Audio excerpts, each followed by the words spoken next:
Salut à tous, bienvenue au cœur de l'extrême. Alors aujourd'hui le cœur de l'extrême il est à Los Angeles. Et pourquoi? Parce que c'est l'une des capitales des sports de glisse. En effet, c'est l'une des capitales du surf, c'est le lieu de création du skateboard et aussi du BMX flat. Alors on va s'intéresser à ces trois disciplines, on va aller à la rencontre de figures locales justement, qui les pratiquent ou qui les défendent.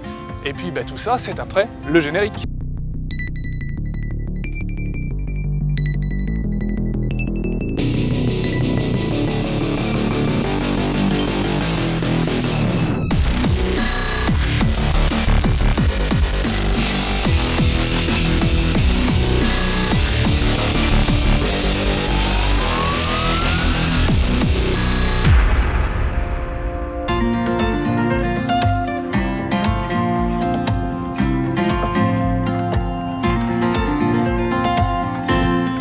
Pour commencer cette émission en beauté, on va s'intéresser au skatepark de Venice Beach qui est juste derrière moi ici.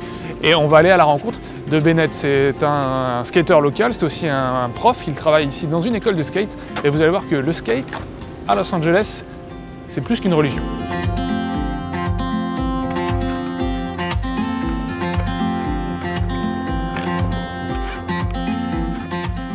Welcome to Venice Beach Skate Park.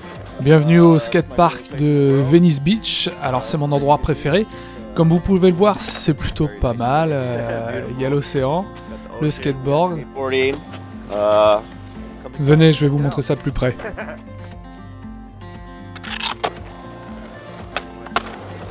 En fait, c'est ici que tout a commencé dans les années 70, 80, sûrement même avant. Là-bas, là, près des graffitis, il y avait le pavillon. C'était comment dire un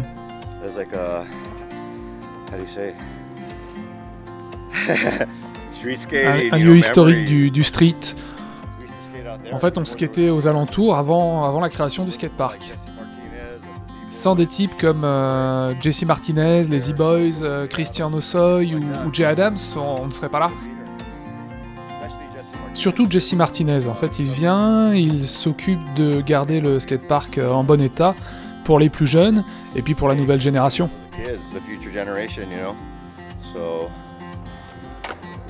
On doit vraiment tout à l'ancienne génération, aux skateurs old school, même le fait d'être ici. Tous les jours, toutes les semaines, tous les mois, il y a des nouveaux skateurs qui viennent ici et on se partage l'endroit, on skate ensemble, on s'amuse ensemble. Vous n'avez qu'à regarder autour de vous, on peut sentir l'océan, c'est vraiment unique, c'est spécial. Si vous venez le week-end, vous allez voir, il y a énormément de public autour des barrières et des skateurs du monde entier viennent ici pour montrer ce qu'ils savent faire sur un skateboard. Show their stuff, you know what I mean? It's great.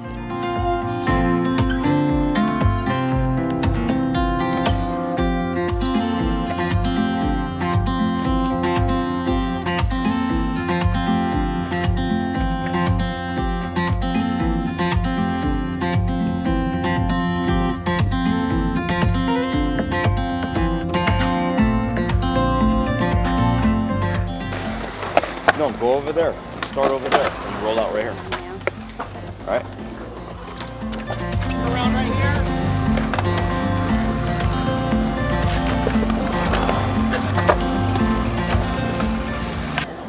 Push up.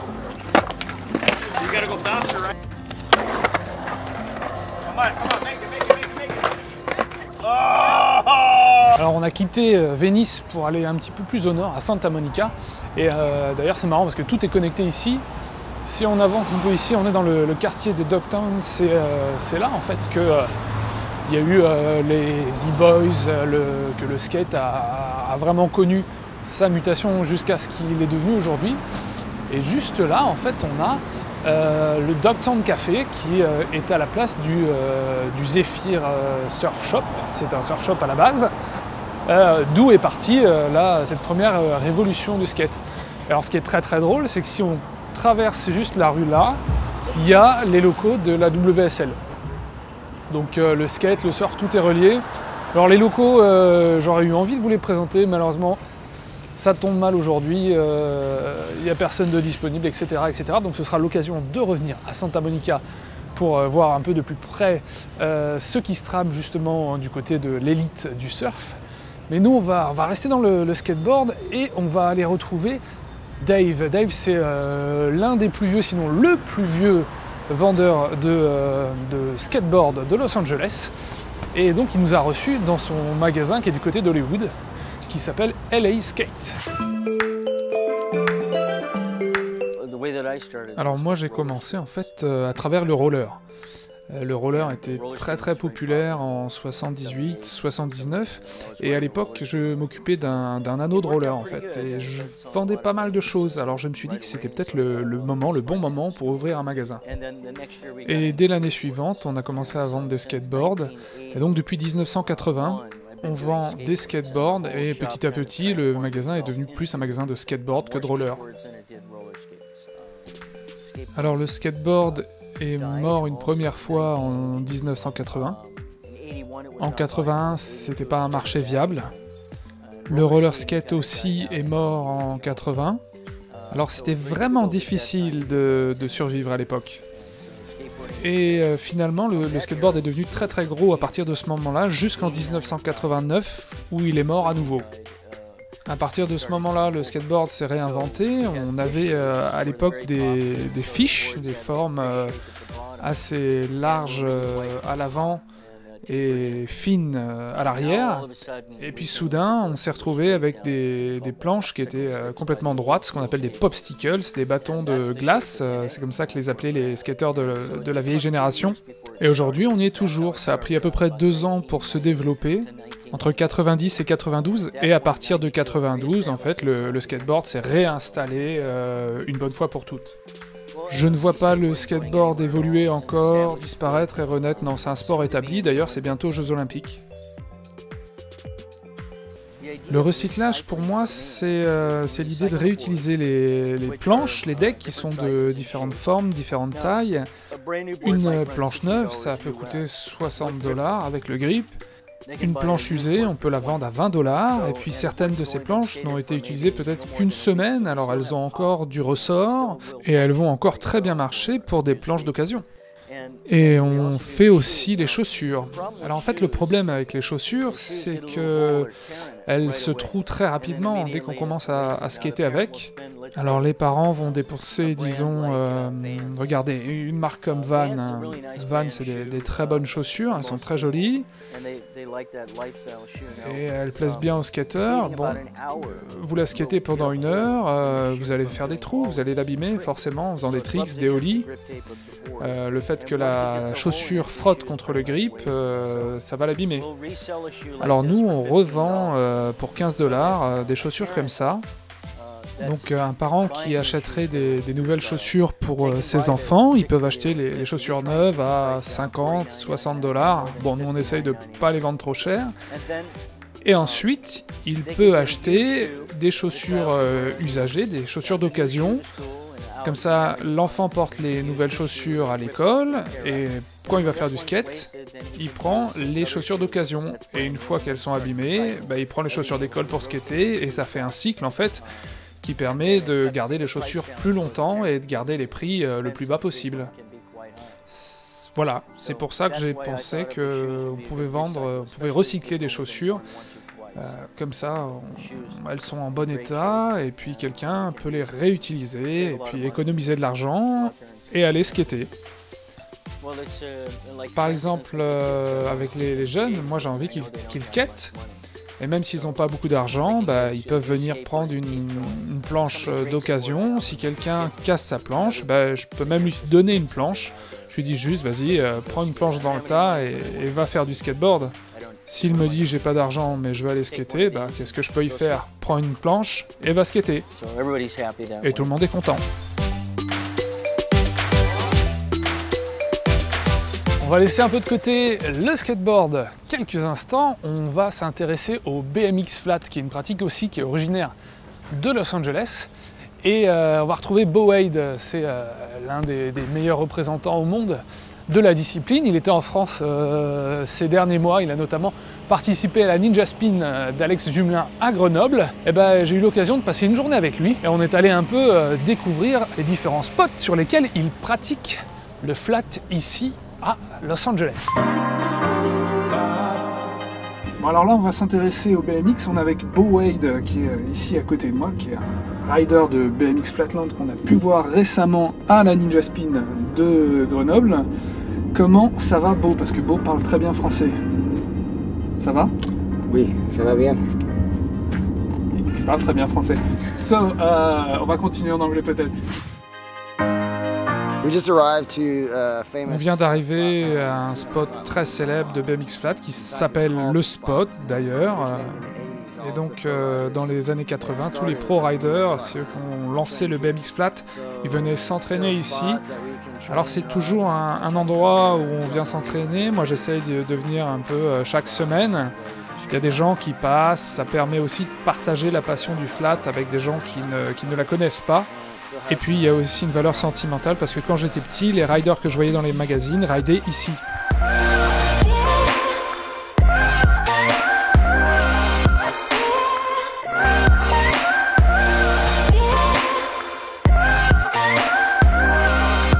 Voilà, on y est, donc cet endroit on l'appelle le Spot à Redondo Beach. Toute la partie en briques, c'était là que s'entraînaient les types dans les années 80, la old school.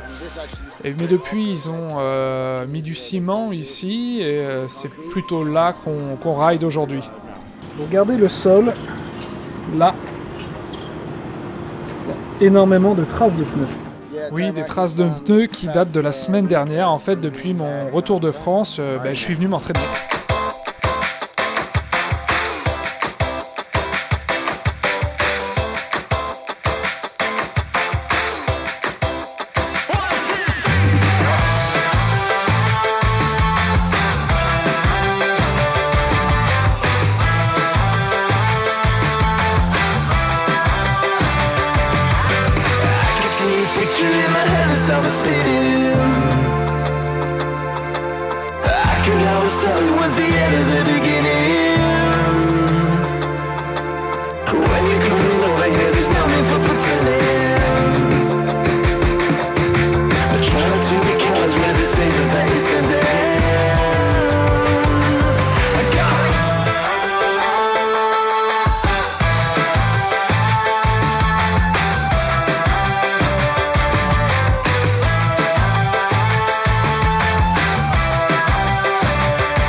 À chaque fois que je vais en France, je me fais de nouveaux tatous.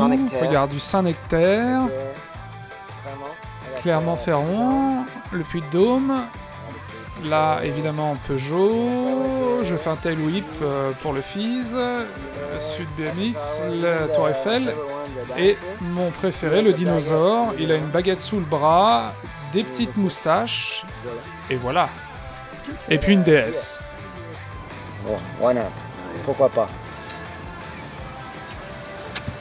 Pourquoi pas? Le BMX Flat a démarré ici, en fait, dans les années 80, par un groupe de riders de Californie du Sud.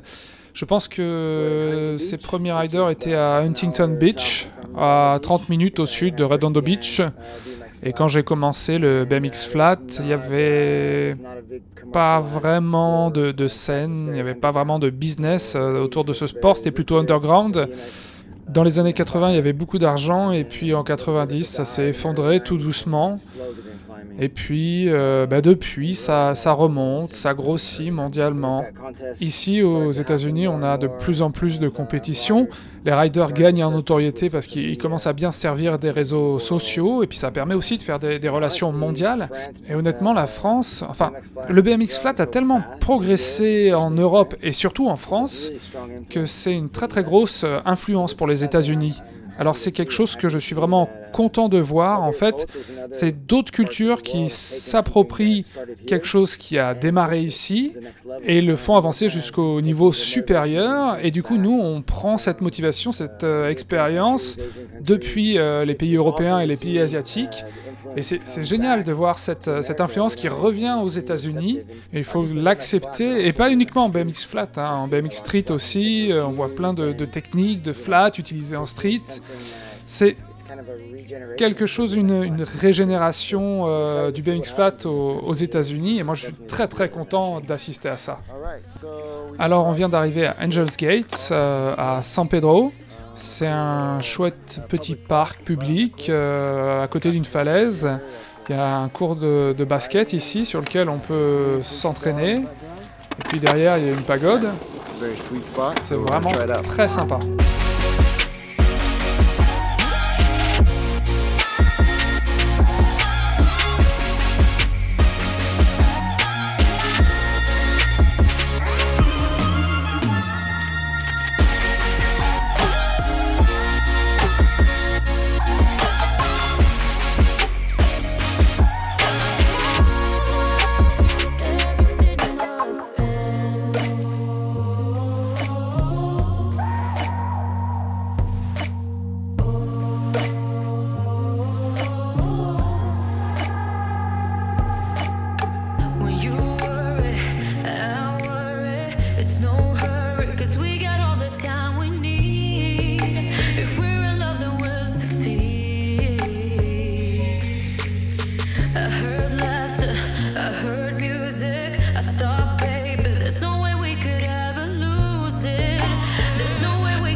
Eh bien, on va faire un petit tour du côté de Santa Monica Airlines. Ce n'est pas une compagnie aérienne. Santa Monica Airlines, c'est une marque de skate, c'est l'une des plus anciennes. Elle a aussi, elle date des années 78, un truc comme ça. Et c'est la marque qui a été créée par Skip Engblom. Alors Skip, on en a parlé tout à l'heure, on a parlé des E-Boys. Et c'est un peu le papa des E-Boys. Donc c'est lui qui a créé le Zephyr Surf Shop à Dogtown, donc du côté de Santa Monica où on était tout à l'heure. Et il a créé Santa Monica Airlines. Là, c'est pas lui qu'on va aller voir, c'est Tony, c'est la personne qui, disons que si Skip en est l'âme, Tony c'est la cheville ouvrière, c'est lui qui tient la boîte. Et petit, gamin, il achetait les planches. Et les decks faits par Skip. Et du coup, c'est intéressant, il a été sponsorisé aussi par Santa Monica Airlines. Et aujourd'hui, c'est lui qui gère la boîte. Donc on va aller le voir. Il m'a dit qu'il avait quelques planches à finir dans son garage parce qu'il fait aussi une partie de custom.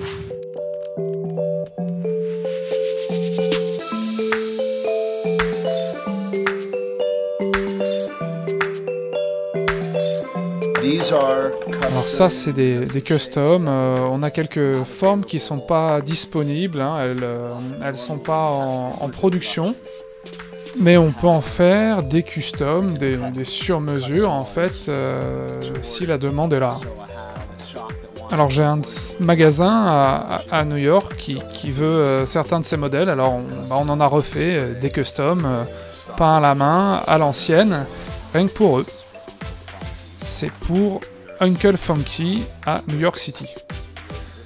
Ça, c'est une planche qui a été faite pour nous en composite par un type à Hawaï, un scientifique qui expérimente avec les matériaux composites. Là ici, c'est un petit rocket pour faire de la descente. Là, c'est une version plus longue. Et là, on a des cales pour les pieds, pour avoir un peu plus de contrôle. Voilà, c'est les cales de contrôle ici. C'est pour les Goofy. Voilà, et ça se bloque là. C'est pour les Goofy. Regular, ça aurait été de l'autre côté. C'est une innovation que Skip a créée. pour gagner en contrôle.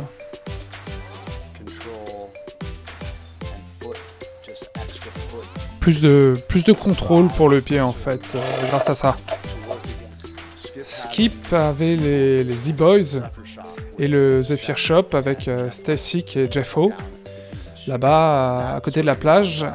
Et quand ça a commencé à marcher, c'était classique, hein, c'était le début du skate. Et puis tout de suite, Alva est allé ailleurs, les skateurs ont été pris par d'autres sponsors. La team de surf a tenu plus longtemps, mais la team de skate s'est désagrégée. Alors du coup, il y a eu aussi des soucis entre Jeff et Skip. Donc Skip est parti à Hawaï, et quand il est revenu, il a débuté Santa Monica Airlines comme une nouvelle compagnie avec à peu près la même mentalité. Et puis bon, voilà, ça a marché, c'est parti dans toutes les directions. Et ça a démarré au même endroit, au fond du surf shop Natural Progression. Dans le film Lord of Dogtown, on voit Heath Ledger qui polit des planches à l'arrière du shop. Et bien c'est là que Skip a démarré Santa Monica Airlines, à l'arrière du surf shop Natural Progression. Et c'est là que nous on venait essayer de voir si Skip était là, si on pouvait avoir des planches.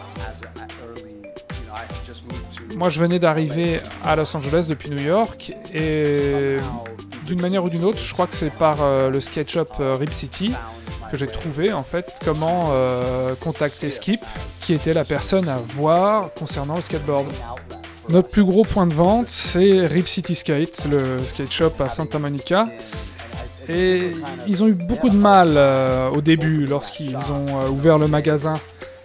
Les gens venaient casser les fenêtres, parce qu'il y avait un autre skate shop, un skate shop rival, c'était le skate shop of Dogtown, un peu plus haut dans la rue, et les gens venaient leur dire « mais qui vous êtes, pour qui vous vous prenez ?»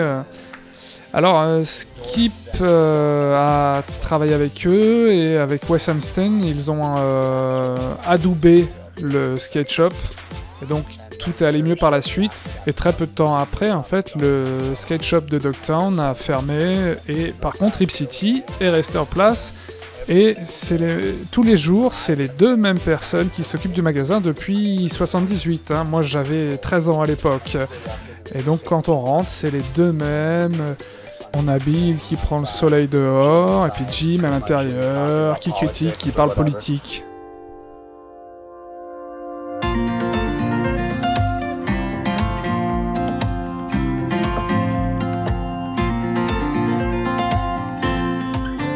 J'ai un associé, Bill, et lui et moi, on avait un commerce de vêtements féminins, et puis on l'a vendu. On a pris notre retraite, en fait. Et ça, c'est venu un peu par hasard. Le magasin était disponible, on a aimé la location, en fait, entre les deux fast-food, un McDonald's et un Carl Jr. Et puis c'était suffisamment petit pour être achalandé, et puis pour être surveillé aussi, on peut pas avoir trop de monde dans ce genre de magasin. Et puis ça a commencé comme ça. Et si quelqu'un à l'époque m'avait dit qu'on serait toujours là 40 ans plus tard, j'aurais ri, impossible. Mais il y avait un skatepark à la marina, et forcément ça a attiré pas mal d'attention. Et c'était en 1978. Je crois que le skatepark a été construit en 76. Il a duré jusqu'au début des années 80, et puis la zone s'est développée, donc ça s'est terminé. En fait, je crois que la dernière chose qui a été faite dans ce skatepark, c'était une vidéo pour le groupe Devo. En fait, les surfeurs voulaient des vagues quand c'était flat, ils cherchaient ce sentiment, et il n'y avait pas de vagues. Alors, LA, il y avait une grosse sécheresse à l'époque, dans les années 70, donc il y avait énormément de piscines vides. Alors, ils ont eu la bonne idée, essayons de skater dans ces piscines. Et c'était ça, en fait, le démarrage de la skate culture. À LA, il y avait énormément de piscines et très peu d'eau, alors elles étaient vides. C'est ce qui a lancé le skate, c'est vraiment les piscines. Bref, on a ouvert ici dans les années 70, 1978, et puis ben voilà, ça fait 40 ans l'année prochaine, en avril. C'est que de la joie. Le magasin est resté inchangé, enfin son apparence, hein, parce que maintenant on fait des vêtements aussi. Pendant les premières années, au lieu des vêtements, on avait des flippers. Alors ça faisait vraiment un petit lieu avec beaucoup de bruit. En 84-85, on a commencé à vendre des vêtements de la marque Stussy. On pensait pas du tout que ça allait marcher en fait. Et puis on continue. Santa Monica Airlines, c'est vraiment la marque locale. Dogtown aussi, c'est une autre marque locale. Et elles sont connues dans le monde entier. Ça, regarde. Ça, c'est plutôt légendaire. La société est tenue par Skip Englund et Tony Converse. Skip Englund, il n'aime pas quand je dis ça, mais quand on me demande à quoi il ressemble, je demande toujours si vous connaissez le film The Big Lebowski. Il me dit oui, eh ben il est exactement comme le personnage de John Goodman. Très abrupt et il n'aime pas les idiots du tout. Il n'a pas changé avec les années, il continue à tout faire à la main, tout est unique, il n'y a pas de production de masse.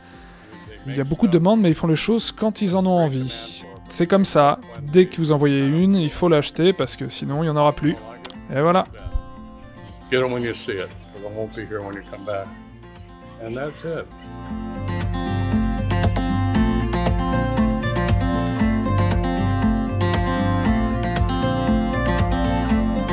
Et voilà, c'est terminé ici à Los Angeles.